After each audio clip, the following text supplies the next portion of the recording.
നമുക്കൊരു അജ്രക് കുർത്തി ചെയ്യാം കേട്ടോ. കുറെ നാളായി ഒരു അജ്രക്കിന്റെ നമുക്ക് സെയിലുണ്ട്, തുണിയൊക്കെ സെയിലുണ്ട്, പക്ഷെ കുർത്തി തയ്ച്ചിട്ട് കുറെ നാളായി കേട്ടോ. അപ്പോൾ ഇപ്രാവശ്യം നമുക്ക് നല്ല ഭംഗിയുള്ള പ്രിന്റ് ആണ് വന്നത് കേട്ടോ. ഇതെല്ലാം സോൾഡ് ഔട്ട് ആയതാണ്. അപ്പോൾ ഇതിൽ നിന്ന് എനിക്ക് കുറച്ച് തയ്ക്കാൻ വേണ്ടിയിട്ടുള്ളത് നമ്മൾ മാറ്റി വെക്കും, എന്നിട്ട് ഇത് സെയിൽ ചെയ്യാറുള്ളൂ. അപ്പോൾ ഒരു കസ്റ്റമർ തയ്ക്കാൻ തന്നതാണ് കേട്ടോ. അപ്പോൾ ഇതിൽ നമ്മൾ ഒരു ബോട്ടനൊക്കെ വെച്ചിട്ടുള്ള ഒരു ഡിസൈൻ ആണ് ചെയ്ത് കൊടുക്കാൻ പോകുന്നത്. ആദ്യം ഒന്ന് തുണിയൊക്കെ ഒന്ന് മടക്കിയിട്ട് കൊടുക്കുക. സ്ലിറ്റ് ഉള്ള കുർത്തിയാണ് ചെയ്യാൻ പോകുന്നത് കേട്ടോ. ആദ്യം ഇതിന്റെ കട്ടിങ് ഒന്ന് ചെയ്യാം കേട്ടോ. അപ്പോൾ ഞാൻ ഇതിന് ഇപ്പോൾ ഒരു 44 ഇഞ്ച് ലെങ്ത് കൊടുക്കുന്നുണ്ട്. അതിനെ കൂടെ 2 ഇഞ്ച് തയ്യൽ തുമ്പ് ചേർത്തിട്ട് 46 ഇഞ്ച് ലെങ്ത് ആണ് മാർക്ക് ചെയ്യുന്നത് കേട്ടോ. ഇനി നമുക്ക് ഇതിന് ഷോൾഡറൊക്കെ ഒന്ന് മാർക്ക് ചെയ്ത് കൊടുക്കാം. ഷോൾഡർ ഞാനിതിൽ 7.5 ഇഞ്ചാണ് മാർക്ക് ചെയ്യാൻ പോകുന്നത്. അത്യാവശ്യം ഷോൾഡറിന് വിരിവുണ്ട് കേട്ടോ. ഇനി താഴത്തേക്ക് ആം ഹോള് 7 ഇഞ്ചാണ്. അതും ഇങ്ങനെ ഒന്ന് മാർക്ക് ചെയ്യാം. എന്നിട്ട് ഇതിൻ്റെ സെൻറ്റർ ഒന്ന് മാർക്ക് ചെയ്യുക. അത് കഴിയുമ്പോൾ നമുക്ക് ഈ ഒരു ഭാഗം, ഇത് ചെസ്റ്റ് ലൈൻ ആണ്. ഇനി നമുക്ക് ചെസ്റ്റ് റൗണ്ടിൻ്റെ കാൽഭാഗം പ്ലസ് 2 ഇഞ്ച് തയ്യൽ തുമ്പ് ചേർത്ത് മാർക്ക് ചെയ്യാം. ചെസ്റ്റ് റൗണ്ട് വരുന്നത് എത്ര ഇഞ്ചാണ്? 42 ഇഞ്ചാണ് ചെസ്റ്റ് റൗണ്ട്. അപ്പോൾ 42ൻ്റെ കാൽഭാഗം എന്ന് പറയുമ്പോൾ 10.5 ഇഞ്ച്. 10.5 ഇഞ്ചാണ് കറക്റ്റ് അളവ് വരുന്നത്. ഇനി ഇവിടെ 2 ഇഞ്ച് തയ്യൽ തുമ്പ്. സ്ലിറ്റ് ഉള്ള ടോപ്പ് ആയതുകൊണ്ട് മുകളിൽ നിന്ന് താഴത്തേക്ക് 1/2 ഇഞ്ച് ഇറക്കി വേണം ടേപ്പ് വെക്കാൻ വേണ്ടി. 13.5 ഇഞ്ചാണ് നമുക്കിവിടെ ഷേപ്പ് ലെങ്ത് വരുന്നത്. സ്ലിറ്റ് ഓപ്പൺ വരുന്നത് 24 ഇഞ്ചാണ്. സാധാരണ നമ്മൾ 20ഒക്കെയാണ് വെക്കുന്നത്, പക്ഷേ കസ്റ്റമൈസേഷൻ ഉള്ളത് കൊണ്ടിട്ട് കസ്റ്റമർ പറയുന്ന അളവിലായിരിക്കും ചെയ്യാൻ പോകുന്നത് കേട്ടോ. അപ്പോൾ അതേ 24 ഇഞ്ചാണ് നമുക്ക് ഈ ഒരു ഇറക്കം വരുന്നത്. ഇനി ഇവിടുത്തെ അളവൊക്കെ ഒന്ന് മാർക്ക് ചെയ്ത് കൊടുക്കാം. ഇവിടുത്തെ അളവ് വരുന്നത് 9.5 ഇഞ്ചാണ് വണ്ണം വരുന്നത്. അതിനെക്കൂടെയും 2.5 ഇഞ്ച് തയ്യൽ തുമ്പ്. ഇവിടുത്തെ അളവ് വരുന്നത് 11 ഇഞ്ചാണ്. കുറച്ച് വയറുള്ളത് കൊണ്ടിട്ടാണ് കുറച്ച് അളവൊക്കെ നമ്മൾ കൂട്ടിയെടുക്കുന്നത് കേട്ടോ. അപ്പോൾ 11 ഇഞ്ചാണ്. 44 ഇവിടുത്തെ ഹിപ്പ് റൗണ്ട് വരുന്നത്. ഇപ്പോൾ 11 കൊടുത്തു, കാൽഭാഗം 11, 1 ഇഞ്ച് നമുക്ക് ഇവിടെ ലൂസ്, അതായത് സ്ലിറ്റ് ഒന്ന് മടക്കടിക്കാൻ വേണ്ടിയിട്ട്. ഇനി താഴെ വരുന്നത് 13 ഇഞ്ചാണ് താഴത്തെ വീതി പറഞ്ഞിരിക്കുന്നത്.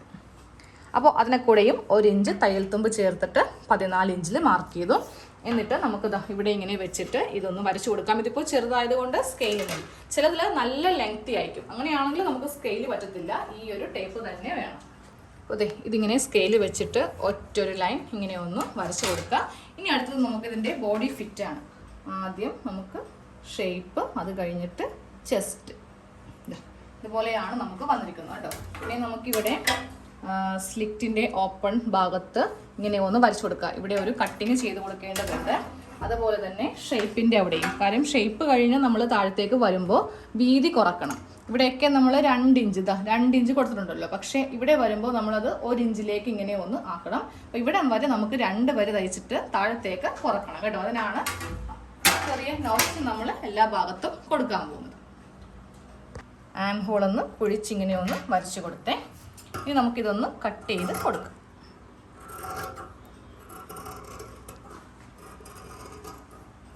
ഡബിൾ എക്സലാണ് കേട്ടോ അളവ്, പക്ഷേ ഇതിൻ്റെ ഹിപ്പൊക്കെ കുറച്ച് കൂട്ടിയാണ് എടുത്തിരിക്കുന്നത്. കട്ട് ചെയ്ത് കഴിഞ്ഞിട്ടുണ്ട്. അപ്പോൾ നമുക്ക് ഇവിടെ ഇങ്ങനെ ചെറിയ നോച്ച് കൊടുക്കുക കേട്ടോ. സ്ലിറ്റിൻ്റെ ഭാഗത്തും കൊടുക്കുക, അത് കഴിയുമ്പോൾ ഷേപ്പിൻ്റെ ഭാഗത്തും കൊടുക്കുക. ഇനി ഇതിൽ നെക്കാണ് കട്ട് ചെയ്യാനുള്ളത്. ഇപ്പോൾ ഞാനിതിൽ ബാക്ക് നെക്ക് ചെയ്യുന്നുണ്ട്. അപ്പോൾ ഈ ഒരു പോർഷൻ അങ്ങോട്ട് മാറ്റുവാണ് കേട്ടോ. ഇത് ഫ്രണ്ട് പോർഷനാണ്. അപ്പോൾ ഫ്രണ്ട് പോർഷനിൽ നമുക്ക് കുഴിച്ചും കൂടി അങ്ങോട്ട് കട്ട് ചെയ്ത് കഴിഞ്ഞിട്ടുണ്ടെങ്കിൽ ആ ഒരു പണി കഴിഞ്ഞു. അപ്പോൾ ഇതുപോലെ എടുത്ത് കുഴിച്ചൊന്ന് വെട്ടുവാണേ.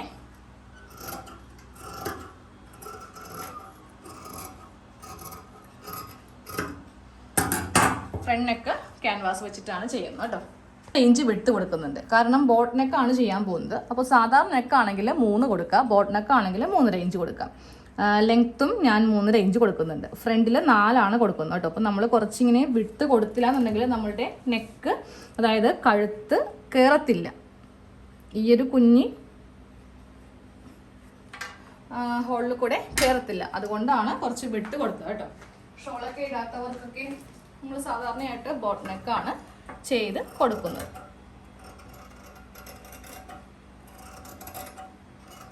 അപ്പോൾ ഇതുപോലെ ഇങ്ങനെ ഒരു യു ഷേപ്പ് കട്ട് ചെയ്തെടുത്തു. ഇനി ക്യാൻവാസ് വെച്ചിട്ട് നമുക്ക് ഫ്രണ്ട് നെക്ക് ഒന്ന് ചെയ്യണം. സ്ലീവും കൂടെ ഒന്ന് കട്ട് ചെയ്യാം. കിട്ടുന്ന ലെങ്ത്ത് ഫുള്ള് എടുക്കുന്നുണ്ട് കേട്ടോ. 17 ഇഞ്ചാണ് നമ്മളുടെ അടുത്ത് സ്ലീവ് ലെങ്ത്ത് പറഞ്ഞത്, പക്ഷേ ഈ തുണിയിൽ നമുക്കിപ്പോൾ ഒരു 16 ഇഞ്ച് ലെങ്ത്ത് കിട്ടുള്ളൂ. 1 ഇഞ്ച് നമുക്ക് കുറച്ച് അത്രയും കിട്ടുള്ളൂ കേട്ടോ. നമ്മൾ കിട്ടുന്ന അത്രയും മാക്സിമം എടുക്കാറുണ്ട്. വിട്ട് വരുന്നത് കറക്റ്റ് 11.5 അപ്പോൾ അത് ഫുൾ എടുക്കുക. ഇങ്ങോട്ടേക്ക് 3.5 ഇഞ്ച് ആം ഹോള് നമുക്കൊന്ന് കുഴിച്ച് കട്ട് ചെയ്ത് കൊടുക്കണം. ഇവിടെ ഇങ്ങനെ 2 ഇഞ്ചിൽ മാർക്ക് ചെയ്യുക. എന്നിട്ട് ഇതാ ഈ ഭാഗത്തേക്ക് ഇങ്ങനെ അങ്ങോട്ട് വെച്ച് വേണം കട്ട് ചെയ്യാൻ വേണ്ടിയിട്ട്. താഴേക്ക് ഇങ്ങനെ ഒന്ന് മാർക്ക് ചെയ്യാം, കട്ട് ചെയ്ത് കൊടുക്കുക. നമുക്കിതിൽ ഫ്രണ്ടിലെ ആം ഹോള് മാത്രം എടുത്തിട്ട് ഇങ്ങനെ ഒന്ന് കട്ട് ചെയ്യാം. നല്ല വശം ചേർത്ത് വെച്ചിട്ട് വേണം ആം ഹോൾ ഇങ്ങനെ ഒന്ന് കട്ട് ചെയ്യാൻ. അപ്പം ഞാനപ്പോൾ ഇതിൽ ഇവിടെ ഇങ്ങനെ ഒരു മാർക്കിങ്ങും ചെയ്ത് കൊടുത്തിട്ടുണ്ട്. അല്ലെങ്കിൽ നമുക്ക് തയ്ക്കാൻ നേരത്ത് ആകെ അങ്ങോട്ടും ഇങ്ങോട്ടും കൺഫ്യൂഷനാവും. ക്യാൻവാസ് ഒന്ന് കട്ട് ചെയ്തിട്ട് ഒട്ടിച്ചെടുക്കാം കേട്ടോ. അപ്പോൾ ഞാൻ ക്യാൻവാസിന് വീതി 3.5 തന്നെ കൊടുത്തു, ലെങ്ത്ത് 4 ഇഞ്ച് കൊടുത്തിട്ട് ഇതുപോലെ ഇങ്ങനെ 1 ഇഞ്ച് വീതി വെച്ചിട്ട് നമുക്കിങ്ങനെ ഒന്ന് ഒട്ടിച്ച് എടുക്കാം. നമുക്ക് ഇതിൻ്റെ സൈഡും കൂടെ ഇങ്ങനെ ഒന്ന് ഒട്ടിച്ച് തന്നെ കൊടുക്കാം കേട്ടോ. എന്നാലേ ആ ഒരു കറക്റ്റ് പെർഫെക്ഷൻ കിട്ടുള്ളൂ. നമ്മൾ മെഷീനിൽ തയ്ക്കുന്നുണ്ട്, എന്നാലും ഇതിൻ്റെ ഈ സൈഡ് ഇങ്ങനെ എടുത്ത് ഒട്ടിക്കുവാണെങ്കിലേ നല്ല ഭംഗിയായിട്ട് കിട്ടും. അതുപോലെ ഇങ്ങനെ അറ്റം വെച്ചിട്ട് ഇങ്ങനെ ഒന്ന് പ്രസ് ചെയ്തങ്ങോട്ട് കളഞ്ഞേക്കാം കേട്ടോ. ഇങ്ങനെ ഒന്ന് ഒട്ടിച്ചെടുത്തിട്ടുണ്ടെങ്കിൽ ഉണ്ടല്ലോ, ഇതാ കണ്ടോ, നമുക്ക് നല്ല ഭംഗിയായിട്ട് നല്ല ഷേപ്പിൽ കിട്ടും. തയ്ച്ച് വെക്കുന്ന പോലെയല്ല, ഈ ഒരു അയൺ ചെയ്യുമ്പോൾ ഇതുപോലത്തെ നല്ല ഷേപ്പിൽ കിട്ടും കേട്ടോ. അപ്പോൾ നമുക്കിനി ഇത് പെട്ടെന്ന് അങ്ങോട്ട് തയ്ച്ചെടുക്കാം. നമുക്കിതേ ക്യാൻവാസിൻ്റെ ഈ ഭാഗത്ത് ഇങ്ങനെ അങ്ങോട്ട് വെച്ചിട്ട് തുണി ഇങ്ങനെ വെച്ചിട്ട് ഒന്ന് തയ്ച്ചെടുക്കുക. അത് കഴിയുമ്പോൾ ഇതുപോലത്തെ ലേസോ എന്തെങ്കിലുമൊക്കെ ഉണ്ടെങ്കിൽ അതും കൂടെ ഇങ്ങനെ വെക്കുവാണെങ്കിൽ നെക്ക് നമുക്ക് നല്ല അടിപൊളി ഭംഗിയാക്കി എടുക്കാം കേട്ടോ. അപ്പോൾ എൻ്റെ കയ്യിൽ ഇത് ആകെപ്പാടെ കുറച്ചേ ഉള്ളേ. അപ്പോൾ ഞാനിത് നെക്കിൽ മാത്രമേ വെച്ച് കൊടുക്കുന്നുള്ളൂ. അപ്പോൾ ഇതെല്ലാം ചെയ്ത് കഴിഞ്ഞിട്ട് വേണം നമുക്കിനി ഫ്രണ്ട് നെക്കിലേക്ക് ഇതൊന്നും ചെയ്യാൻ വേണ്ടിയിട്ട്. ഇത് നമുക്ക് ഇത് നെക്കിൻ്റെ നല്ല ഭാഗത്തേക്കൊന്ന് തയ്ക്കണം കേട്ടോ. അതായത് ഉള്ളിലേക്ക് ഇങ്ങനെ വെക്കുക, നല്ല വശം വെക്കുക. അത് കഴിയുമ്പോൾ സെൻറ്ററിൽ ഒരു സ്റ്റിച്ച് കൊടുക്കുക. കാരണം ഇതിങ്ങനെ ലേസ് വെച്ചിരിക്കുന്നതുകൊണ്ട് ഇതിങ്ങനെ വളഞ്ഞിരിക്കും. അപ്പോൾ നമുക്ക് നടുവിനെ ഇങ്ങനെ ഒരു സ്റ്റിച്ച് കൊടുത്തിട്ട് വേണം ഇനി ബാക്കിയുള്ളത് ചെയ്യാൻ വേണ്ടിയിട്ട്. എന്നിട്ട് ഇതിങ്ങനെ കറക്റ്റ് പ്രസ് ചെയ്ത് വെക്കുക. എന്നിട്ട് ഇതാ ക്യാൻവാസിൻ്റെ ഈ ഒരു ഭാഗത്ത് കൂടെ സ്ലോ ആയിട്ട് ചെയ്തു പോവുക കേട്ടോ. ഇല്ലെങ്കിൽ നെക്കിൽ ചിലപ്പോൾ വല്ല ചുളിവോ കാര്യങ്ങളോ വന്നെന്ന് വരാം. തയ്ച്ച് കഴിയുമ്പോൾ ഇനി അങ്ങോട്ട് ഇത് കുറച്ചൊന്ന് കട്ട് ചെയ്ത് അങ്ങോട്ട് മാറ്റി കൊടുക്കുക. അത് കഴിയുമ്പോൾ ചെറിയ കട്ടിങ് അങ്ങോട്ട് കൊടുത്തിട്ട് നമുക്ക് ഈ നെക്കിന് നല്ല വശത്തേക്കൊന്ന് തയ്ക്കുവാണെങ്കിൽ നെക്കിൻ്റെ പണി കഴിഞ്ഞു. അപ്പോൾ ഇതുപോലത്തേക്ക് സിമ്പിൾ കൊത്തിയാണ് നിങ്ങൾ ചെയ്യുന്നതെങ്കിൽ ഏതെങ്കിലും ഒരു ലേസ് അതിപ്പോൾ എവിടെയെങ്കിലൊക്കെ പോകുമ്പോൾ ഉണ്ടല്ലോ ഓരോ മീറ്റർ മേടിച്ച് വെച്ചേക്കാം. അപ്പോൾ നമുക്കിത് ഏതൊക്കെ സമയത്താണ് ഇതൊക്കെ ആവശ്യം വരുന്നത് പറയാൻ പറ്റില്ലല്ലോ. ഈ ലേസിനൊക്കെ ആണെങ്കിൽ മീറ്ററിനൊക്കെ നമുക്കൊരു 25 രൂപയ്ക്കൊക്കെ കിട്ടുകയും ചെയ്യും. ഇതാ കണ്ടോ, ഇതുപോലെ ഇങ്ങനെ വെക്കുമ്പോൾ ഒരു ബോട്ടിനൊക്കെ ചെയ്യുമ്പോൾ നല്ല ഭംഗിയായിരിക്കും കാണാൻ വേണ്ടിയിട്ട്. ഇനി ഇത് ഫുള്ളായിട്ട് അങ്ങോട്ട് തയ്ച്ച് വെക്കാം. ഇവിടെയും തയ്ക്കുക, ഇവിടെയും തയ്ക്കുക. വേണമെങ്കിൽ ഈ ലേസിൻ്റെ മീതെയും തയ്ക്കുക. അപ്പോൾ ലേസ് അല്ലെങ്കിൽ ഇങ്ങനെ കുറച്ച് കഴിയുമ്പോൾ ഇങ്ങനെ മുകളിലോട്ട് പോരും. അപ്പോൾ അതിങ്ങനെ ഒന്ന് പതിച്ച് തയ്ച്ച് വെക്കുവാണെങ്കിൽ നല്ല ഭംഗിയായിട്ട് ഇരിക്കും കേട്ടോ. അപ്പോൾ നമ്മുടെ അജ്രക് കുർത്തിയുടെ ഫുൾ കട്ടിങ്ങും സ്റ്റിച്ചിങ്ങും കഴിഞ്ഞു കേട്ടോ.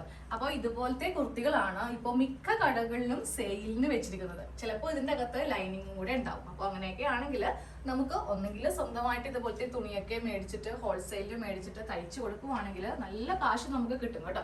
അല്ലാന്നുണ്ടെങ്കിൽ നിങ്ങൾ തന്നെ റീറ്റെയിലിൽ മേടിച്ചിട്ട് സ്വന്തം തയ്ച്ചിടുക. അപ്പം നമുക്കിനി റെഡിമെയ്ഡിന്റെ ആവശ്യമില്ല. ഇപ്പോൾ ഈ ഒരു കുർത്തിയിൽ ഇതാ കണ്ടില്ലേ, സ്ലിറ്റ് ലെങ്ത് വന്നിരിക്കുന്ന നോക്കിയാൽ അത്യാവശ്യം നല്ലതുപോലെ താഴത്തേക്ക് ഇറക്കിയിട്ടാണ് 24 ഇഞ്ചിലാണ് സ്ലിറ്റ് ഒക്കെ കൊടുത്തിരിക്കുന്നത്. റെഡിമെയ്ഡിലൊന്നും നമുക്ക് ഇതുപോലത്തെ ഒരു അളവിൽ കിട്ടില്ല. അവർക്കൊരു സ്റ്റാൻഡേർഡ് മെഷർമെന്റ് ഉണ്ടാവും, അതിലേ കട്ട് ചെയ്യത്തുള്ളൂ. ഇതിപ്പോൾ ആക്ച്വലി നമുക്ക് ഇവിടേക്ക് നല്ല വീതിക്കാണ് കസ്റ്റമർ പറഞ്ഞിട്ട് ചെയ്തിരിക്കുന്നത് കേട്ടോ. കുറച്ച് വയറൊക്കെ ഉള്ളത് കൊണ്ട് അത് അഡ്ജസ്റ്റ് ചെയ്തിട്ടാണ് നമ്മൾ തയ്ച്ച് കൊടുക്കുന്നത്. അതുപോലെ തന്നെ നെക്കിലൊക്കെ ആണെങ്കിലും ചെറിയൊരു വർക്കൊക്കെ ഇങ്ങനെ ചെയ്തിട്ടുണ്ട്. അപ്പോൾ നിങ്ങൾക്ക് മിക്സ് ആൻഡ് മാച്ച് ഒക്കെ പോലെ ഉണ്ടെങ്കിൽ 2 തുണി സെലക്ട് ചെയ്യുവാണെങ്കിൽ അങ്ങനെ ചെയ്യാം കേട്ടോ. ഇതിപ്പോൾ ആക്ച്വലി 3 എണ്ണമായിട്ടാണ് നമ്മൾ ഈ അജ്രക്കിന്റെ തുണി സെയിൽ ചെയ്യുന്നത് കേട്ടോ. അതായത് ഇതാ കണ്ടില്ലേ, ഇതുപോലെ ഇങ്ങനെ 3 എണ്ണമായിട്ടാണ് നമ്മൾ അജ്രക്കിന്റെ പാറ്റേൺ സെയിൽ ചെയ്യുന്നത്. ഇപ്പോൾ ഈ തുണി ഇല്ല കേട്ടോ. ഇനിയിപ്പോൾ ഈ തുണി ചോദിച്ചിട്ട് വാട്സാപ്പിലേക്ക് വന്നിട്ട് ഒരു കാര്യമില്ല. ഇതെല്ലാം നമ്മൾ എടുത്ത് ഒരു 2 മണിക്കൂർ വേണ്ടി വന്നില്ല. അതിക്ക് മുമ്പ് തന്നെ സോൾഡ് ഔട്ട് ആയി പോയിട്ടുള്ള നല്ല എന്താ പറയുക ഏറ്റവും കൂടുതൽ ആൾക്കാർ മേടിക്കുന്ന ടൈപ്പാണ്. അപ്പോൾ ഇതൊരു കസ്റ്റമർ സെലക്ട് ചെയ്തതാണ്. പക്ഷെ ഒരെണ്ണം തയ്പ്പിച്ചിട്ടുണ്ട്, ബാക്കിയുള്ള 2 എണ്ണം തുണിയായിട്ടാണ് കൊടുക്കുന്നത്. അപ്പോൾ നിങ്ങൾ ഇതുപോലെയൊക്കെ മേടിക്കുമ്പോൾ നിങ്ങൾക്ക് ഈ ഒരു പീസൊക്കെ വെച്ചിട്ട് ഇതാ ഫ്രണ്ടിൽ ഇങ്ങനെ ഡിസൈൻ ചെയ്തൊക്കെ എടുക്കാം കേട്ടോ. നമ്മൾക്ക് ഇത് ഇത് മാത്രം തയ്ക്കാൻ തന്നത് കൊണ്ടിട്ടാണ് ഈ ഒരു ലേസ് ഞാൻ ഇങ്ങനെ വെച്ച് ഈ ഒരു പ്രോഡക്റ്റ് ഫിനിഷ് ചെയ്തിരിക്കുന്നത്. ഓക്കെ, അപ്പോൾ നിങ്ങൾക്ക് ഇതുപോലത്തെ വേണമെന്നുണ്ടെങ്കിൽ നിങ്ങൾ ജസ്റ്റ് ഒന്ന് വാട്സാപ്പിൽ ഒന്ന് മെൻഷൻ ചെയ്താൽ മതി. ആവശ്യക്കാർക്ക് നമ്മൾ ഹോൾസെയിലായിട്ടും റീറ്റെയിലായിട്ടും കൊടുക്കുന്നുണ്ട്. അപ്പോൾ പേയ്മെന്റ് നമുക്ക് നേരത്തെ തരുവാണെങ്കിൽ പെട്ടെന്ന് തന്നെ വീഡിയോയിൽ ഇടുന്നതിന് മുന്നേ നിങ്ങൾക്ക് പേഴ്സണലായിട്ട് ഇതിന്റെ പിക്സ് ഒക്കെ അയച്ചു തരും കേട്ടോ.